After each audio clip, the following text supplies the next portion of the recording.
अस्सलाम वालेकुम। Hello dear students, कैसे हैं आप? ठीक हैं, मैं उम्मीद करता हूँ आप खैरियत से होंगे। डियर स्टूडेंट्स, अगर आप पंजाब और फेडरल बोर्ड के तहत 2022 में होने वाले इंग्लिश के पेपर की तैयारी कर रहे हैं, मेट्रिक इंग्लिश की, मतलब 10th क्लास इंग्लिश की, तो ये वीडियो लेक्चर आपके लिए बहुत बहुत यूज़फुल होने जा रहा है, क्योंकि इस वीडियो लेक्चर के अंदर हम 10th क्लास की इंग्लिश की जो टेक्स्ट बुक है उसमें जो 3 रिव्यूज़ हैं जिसमें से 90% आपके पेपर में ऑब्जेक्टिव सेट होती है, उसे हम पढ़ने जा रहे हैं। और आज इस पहले लेक्चर के अंदर हम 10th क्लास की टेक्स्ट बुक का पहला रिव्यू अच्छे तरीके से अंडरस्टैंड करेंगे। तो लिहाजा जितना टाइम आपके पास बचा है, आपने 19 मार्क्स लेने के लिए जो ये पहला वीडियो लेक्चर है इसे बगैर स्किप किए शुरू से लेके आखिर तक अच्छे तरीके से वॉच करना है और अंडरस्टैंड करना है। तो चलिए स्टार्ट करते हैं रिव्यू। रिव्यू जो फर्स्ट है वो यूनिट नंबर 1 से लेके 4 तक है, और इसकी जो क्वेश्चन स्टेटमेंट है उसे आपने अच्छे तरीके से रीड करना है। क्वेश्चन स्टेटमेंट है चूज द करेक्ट ऑप्शन। जो करेक्ट ऑप्शन है उसे आपने अच्छे तरीके से सिलेक्ट करना है। तो पहला सेंटेंस है, पहला एमसीक्यू है, He devised the most equitable plan for the setting of the black stone। अब जो वर्ड है equitable, इसके नीचे लाइन लगी हुई है और वो पूछ रहा है the underline word means। ये जो अंडरलाइन वर्ड है इसका मतलब क्या है? मीन्स का माना है मतलब। ये जो अंडरलाइन वर्ड है इसका मतलब क्या है? तो नीचे 3 ऑप्शंस हैं, प्रिविलेज्ड, रीजनेबल और फेवरेट।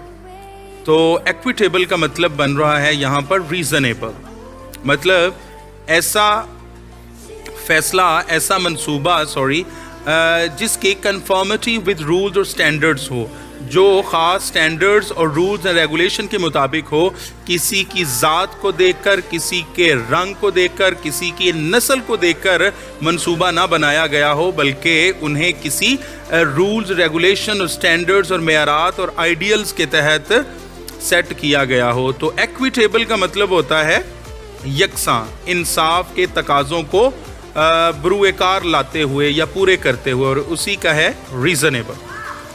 नेक्स्ट एमसीक्यू है, अच्छा एमसीक्यू की आप स्टेटमेंट भी ना पढ़ें पूरी की पूरी, मतलब आप सबसे पहले इंपॉर्टेंट जो ट्रिक है वो ये है मारूजी को जल्दी अंडरस्टैंड और सॉल्व करने की। आप सबसे पहले अंडरलाइन वर्ड देखें और उसके बाद जो थोड़ी सी स्टेटमेंट है आपने उसका एक वर्ड देख लेना है। मीन्स पूछ रहा है, सिनोनिम पूछ रहा है, एंटोनिम पूछ रहा है, क्या पूछ रहा है? तो आपने अंडरलाइन वर्ड को देख लिया, फो है, और अब आप देख लें स्टेटमेंट में वो क्या पूछ रहा है, मीन्स। इसका मतलब क्या है? तो फो का मतलब होता है दुश्मन। नीचे 3 जो ऑप्शन है उनमें से एक का देख लें, किसका मतलब है? पार्टनर, साथी, कंपेनियन, साथी, एनिमी। जी, एनिमी का मतलब होता है दुश्मन, तो फो का मतलब क्या हुआ? एनिमी। तो C option is correct.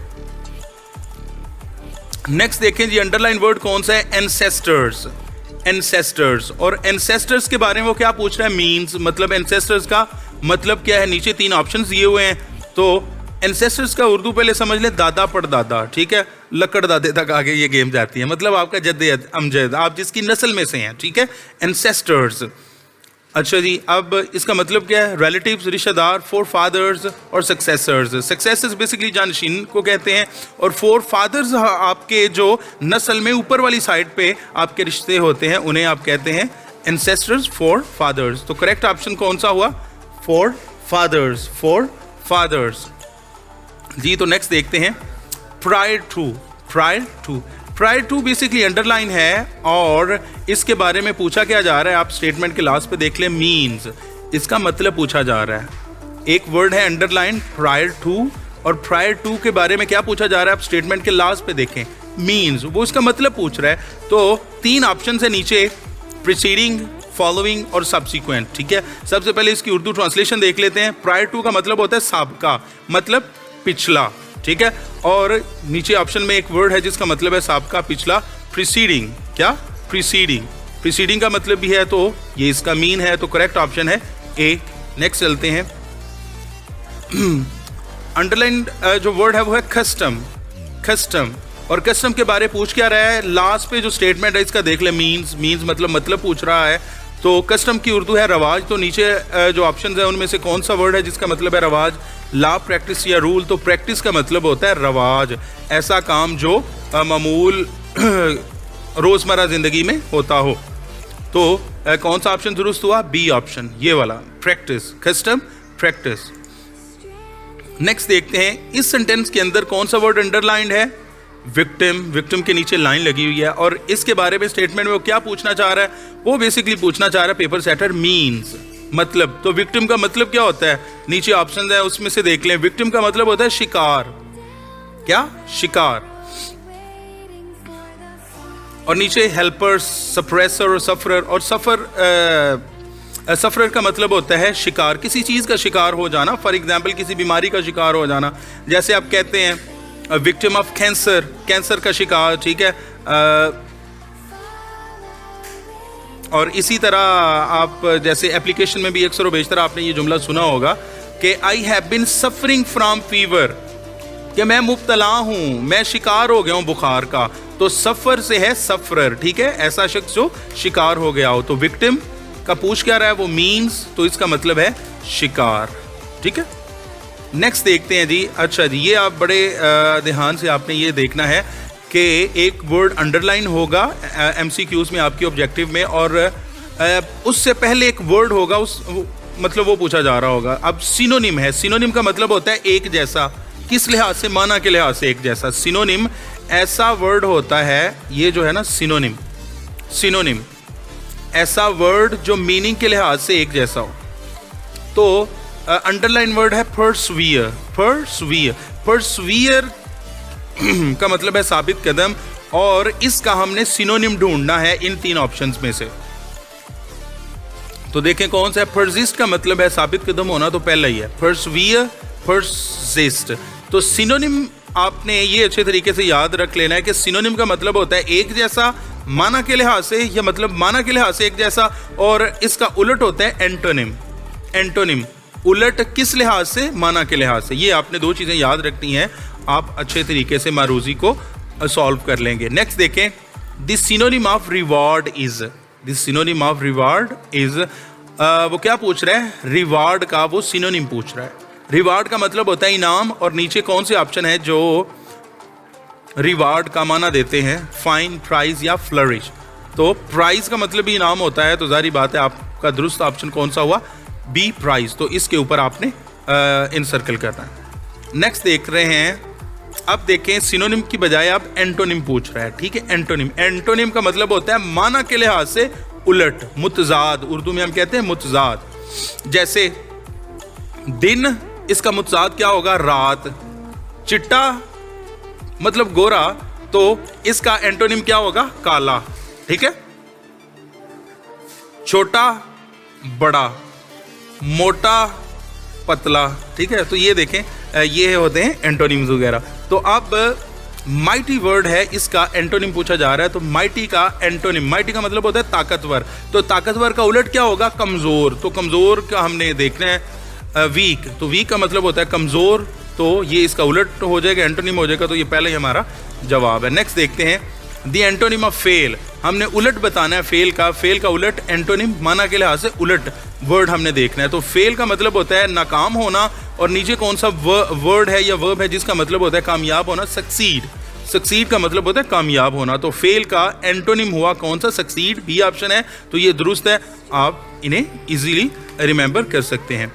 Next देखें, the accident was due to his ruthlessness. Ruthlessness, ruthlessness के बारे में वो क्या पूछ रहा है? The underline word is a slash an interrogative sign. तो वो पूछ रहा है जो ये जो वर्ड अंडरलाइन है ये क्या है, और इसका मतलब होता है बेरहमी, ठीक है। सफाकी, जालमपन होने की सिफत, मतलब ऐसा शख्स, ऐसा एहसास के जिसके अंदर रहम, हमदर्दी, मेहरबानी का अंसर मौजूद ना हो, उसे कहते हैं हम सफाकी, बेरहमी वगैरह वगैरह। तो रूथलेसनेस का मतलब ये क्या है ग्रामर के पर्सपेक्टिव से?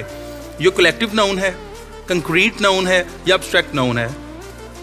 तो ये आपने अच्छे तरीके से समझना है कि रुथलेसनेस ऐसी चीज़ का नाम है जिसे ना तो हम देख सकते हैं नंगी आंखों से और ना हम उसे टच कर सकते हैं। तो ऐसी चीज़ जिसको ना हम देख सकते हों ना ही हम उसे छू सकते हों, उस चीज़ के नाम को हम कहते हैं एब्स्ट्रैक्ट नाउन ग्रामर के पर्सपेक्टिव से। तो बेरहमी को ना हम देख सकते हैं, बेरहम शख्स को देख सकते हैं, लेकिन बेरहमी एहसास है चूँकि और एहसास नज़र नहीं आते, तो लिहाजा बेरहमी को ना हम देख सकते हैं ना हम हाथ लगा सकते हैं। इस वजह से इससे हम कहेंगे abstract noun, abstract noun. Next देखते हैं, our job is to keep the audience happy. The underline word is a slash an noun. Audience underline है, मतलब इसके नीचे लाइन लगी हुई है, तो हम ऑडियंस को क्या कहेंगे ग्रामेटिकल पर्सपेक्टिव से? ऑडियंस का पहले समझे मतलब क्या है? ऑडियंस का मतलब है सुनने वाले, सामईन, मतलब लोगों का मजमुआ है, सुनने वाले ज़्यादा हैं और उन पर बोला जा रहा है। तो ये कौन सा नाउन होगा? तो ये कलेक्टिव नाउन होगा, क्योंकि कलेक्टिव नाउन की डेफिनेशन ये है कि ऐसा नाम जो चीज़ों या अफराद के मजमुए पर बोला जाए। जैसे हम कहते हैं बकरियों का रेवड़, लोगों का हुजूम, क्लास, तो क्लास भी क्या है? कलेक्टिव नाउन है, ठीक है। क्राउड, हुजूम भी क्या है? कलेक्टिव नाउन है, ठीक है। इसी तरह ऑडियंस भी है, ये क्या है? कलेक्टिव नाउन है। आर्मी भी क्या है? कलेक्टिव नाउन है, ठीक है। ग्रुप भी क्या है? कलेक्टिव नाउन है। तो ये कलेक्टिव नाउन की डेफिनेशन रिपीट कर देता हूँ। ऐसा लफ्ज़ जो चीज़ों या अफराद के मजमूए पर बोला जाए उसे हम कहते हैं collective noun, collective noun. Next है, we have to take the bus tomorrow morning. ये आपने पहले ही ऑप्शन लगा देना है अर्ली, क्योंकि कोई कंपैरिजन नहीं हो रहा। अगर कंपैरिजन हो रहा हो तो फिर कंपैरेटिव डिग्री आती है, और अगर सबके साथ अगर दो चीज़ों के दरमियान कंपैरिजन हो तो कंपैरेटिव डिग्री आती है, जैसे अर्लियर है, ठीक है। और अगर दो से ज़्यादा चीज़ों के दरमियान कंपैरिजन हो, मतलब सब उस तरह की ज़ात की चीज़ों सारी चीज़ों में कंपैरिजन हो तो उसे हम सुपरलेटिव डिग्री के साथ कंपेयर करते हैं। लिहाजा इधर कोई कंपैरिजन नहीं है, सिंपल सी हमने वर्ड लगाना है अर्ली। तो we have to take the bus tomorrow morning, option क्या आएगा? अर्ली। नेक्स्ट सेंटेंस है, इसमें आप देखें आपने फिल इन द ब्लैंक करना है ऑप्शंस में से। तो इसकी मैं आपको एक ट्रिक बता देता हूँ इस तरह के क्वेश्चन को सॉल्व करने की। पहले रीड करते हैं। Would dash our bottle so we could use it again. आप देखें कुड जुमले में आ गया, जुमले में कुड आ गया, और इससे भी पहले देखें जुमले के दो हिस्से हैं, कॉमा आ गया, जुमले के दो हिस्से हो गए। दो हिस्से हो गए हैं तो आपने देखना है कि एक हिस्से में कुड आ गया है तो दूसरे हिस्से में फेल की कौन सी फॉर्म लगानी है। मैं रिपीट करता हूँ, आपने सबसे पहले देखना है जुमले के दो हिस्से हो गए कॉमे के जरिए, जी ठीक है। अब जुमले के एक हिस्से में कुड आ गया, अगर एक जुमले के हिस्से में कुड आ गया दूसरे में वर्ब लगाना है तो फेल की हमेशा सेकंड फॉर्म आएगी, क्योंकि कैन अगर आता तो फिर, चूंकि कैन पहली फॉर्म है, ठीक है, कैन प्रेजेंट के लिए आता है और कुड पास्ट के लिए आता है, और पास्ट के लिए फेल की सेकंड फॉर्म आती है। तो ये कौन सा ऑप्शन दुरुस्त होगा? सी वाला। वी क्लीन्ड आवर बॉटल, हमने अपनी बोतल साफ की, so we could use it again, ताकि हम इसे दोबारा इस्तेमाल कर सकें। तो रिपीट कर देता हूं कि जब भी कॉमा आ जाना है जुमले के दो हिस्से हो जाने हैं। अब आपने देखना है कि अंडरलाइन वर्ड कौन सा है? कुड।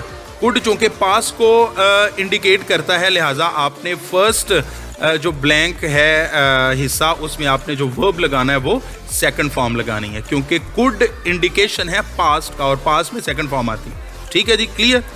नेक्स्ट देखते हैं। Ali was impressed with Sarmad's creds. ये आपने जो प्रपोजिशन है ये विद लगानी है। अब ये बड़ी इंपॉर्टेंट चीज़ है, लास्ट अंडरलाइन है, ठीक है। अब एक चीज़ आपने ज़हन में रखनी है, जब भी जुमले में लास्ट आ जाना है, क्या आ जाना है? लास्ट।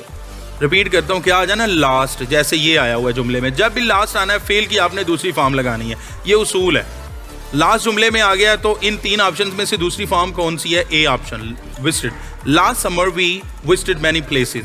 पिछली गर्मियों में हमने बहुत सारी जगह घूमी थी। तो उसूल याद रख लें, लास्ट जब भी आ जाएगा फेल कौन सी फॉर्म आएगी? दूसरी। नेक्स्ट देखते हैं, ऑल स्टूडेंट्स। आप अंडरलाइन वर्ड है स्टूडेंट्स, आपने इस पे फोकस करना है, इसके मुताबिक फेल आना है। अगर जो सब्जेक्ट है वो है प्लूरल, मतलब तादाद के लिहाज से एक से ज़्यादा हैं, तादाद के लिहाज से एक से ज़्यादा हैं, तो फिर जो वर्ब आएगा वो एस या ई एस के इजाफे के बगैर आएगा, एस या ई एस के इजाफे के बगैर आएगा। प्रेजेंट इंडेफिनिट को आप रिकॉल करें, आपको पता चल जाएगा। ऑल स्टूडेंट्स, तो कौन सा कम्पीट्स नहीं आ सकता, क्योंकि कम्पीट्स तब आएगा जब आपका सब्जेक्ट सिंगुलर होगा, मतलब तादाद के लिहाज से काम करने वाला एक होगा। और क्या ऑप्शन आएगा? बी, कम्पीट, क्योंकि हमारे पास सब्जेक्ट प्लूरल है। नेक्स्ट देखते हैं, didn't you see the sign you dash drive at more than 30 miles an hour। ये कोई आपको ये कहना चाह रहा है कि didn't you see the sign, क्या आपने ये साइन बोर्ड नहीं देखा, ये आपने इलामत नहीं देखी? You dash drive at more than 30 miles an hour, आपको एक कार 30 मील फी घंटा की रफ्तार से नहीं चलानी चाहिए, तो आपको कोई मना करना चाह रहा है, ठीक है। तो मेरे अंदाजे के मुताबिक चूंकि अगर आपको कोई मना कर सकता है ट्रैफिक रोड पे, तो वो कर सकता है पुलिस वाला, ट्रैफिक वार्डन। तो ट्रैफिक वार्डन आपको सख्ती से कहेंगे, क्योंकि आपको सख्ती से अगर मना किया जाए किसी मतलब ना करने वाली चीज़ से, तो हम मस्ट नॉट लगाते हैं, और कोई आम सी चीज़ हो उससे मना किया जाए तो हम शुड नॉट लगाते हैं। और मेरा ख्याल है कि ये जो रूल्स एंड रेगुलेशन होते हैं इनके हवाले से हमें सख्ती से ही मना किया जाना चाहिए, और सख्ती के लिए मतलब ज़रूरी के लिए आता है मस्ट नॉट, तो मस्ट नॉट आना चाहिए। एनीवेज पोलाइटली भी कहा जा सकता है शायद। तो आपने ऑप्शन जो यहाँ पर दुरुस्त कंसीडर करना है वो है शुड नॉट, चूँकि मेंशन नहीं है कि ट्रैफिक वार्डन कह रहा है, कोई पुलिस वाला कह रहा है। ये सिंपल सी हो सकता है, दो दोस्तों के दरमियान एक टॉक हो और वो कह रहे हैं कि आपने क्या साइन नहीं देखा भाईजान, ज़रा आपको 30 मील फी घंटे की रफ्तार से ज़्यादा नहीं चलानी चाहिए, तो you should not drive at more than 30 miles an hour। Next देखते हैं, you dash find Lubna in the garden comma but I doubt it. आपने ये अंडर लाइन जो वर्ड है इसे ज़हन-नशीन रखना है, डाउट। जब भी डाउट का वर्ड जुमले में आ जाना है तो आपने माइट का जो मॉडल वर्ब है ये लगाना है, क्योंकि इसमें भी डाउट का ही इम्कान होता है। नेक्स्ट देखते हैं, choose the correct spelling. Correct spelling देखें कौन से है, इंटरसीड और एंटरसीड। तो बी वाले हैं INTERCED, इंटरसीड। जी तो डियर स्टूडेंट्स, ये था आज का हमारा review number 1 for 10th class. मैं उम्मीद करता हूँ कि आपको आज की वीडियो अच्छी लगी होगी और आपका ये जो पहला रिव्यू है ये अच्छे तरीके से आपने अंडरस्टैंड कर लिया होगा, और डेफिनेटली ये आपकी जो एनुअल पेपर 2022 आ रहा है उसके लिए बहुत यूज़फुल साबित होगा। अगर आपको मेरे इस यूट्यूब चैनल की वीडियोज़ अच्छी लगे तो काइंडली लाइक करें, कमेंट करें और दूसरे दो स्टूडेंट्स के साथ लाजमी शेयर करें। Thanks for watching this video. अल्लाह हाफिज़, बाय बाय।